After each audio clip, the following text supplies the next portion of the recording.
All right, so we are back. Let's talk about the arteries serving the head and the neck.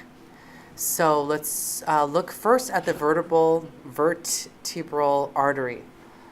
You know, this is the vertebral artery is because it actually goes through the various vertebral foramen, the holes in the vertebrae. Okay, so that's how you know that's the vertebral artery. This red artery here going through the foramen.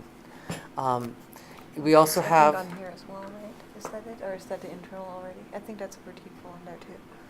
Yeah, I'm not certain. No, yeah. Okay, but what I do know though is the cerebral arterial circle, which is the circle of Willis. That actually is formed from the internal carotid arteries. So you have the you have the carotid artery. Let's look at this model.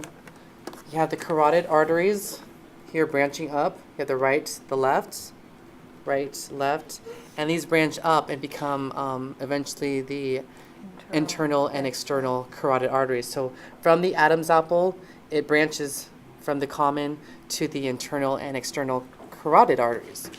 And the external carotid arteries, that actually services tissues external to the brain and the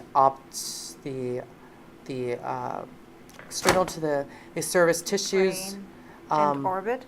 Yes, that's right. So the external carotid arteries supply most tissues of the head, external to the brain and the orbit. That's the external carotid artery. Now the internal carotid artery, that actually services the brain.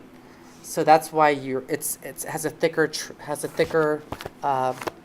the artery is thicker than the external. You can kind of see here in the book.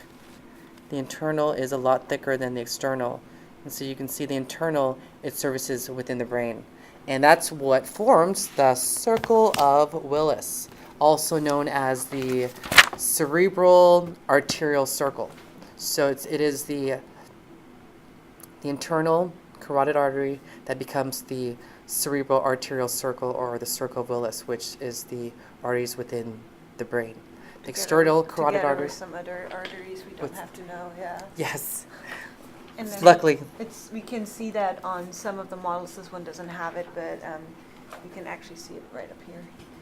The circle of Willis, right? The circle of Willis, yeah. So you'll be able to see that actually in the other skeleton. But that's about it. Those are the three arteries serving the head and neck that we need to know for Dr. Hyde's class. So here on the model, it is the internal one, and here is half of this circle Of from Willis. Willis actually on this. Okay. All right. So that's it for the arteries serving the head and neck.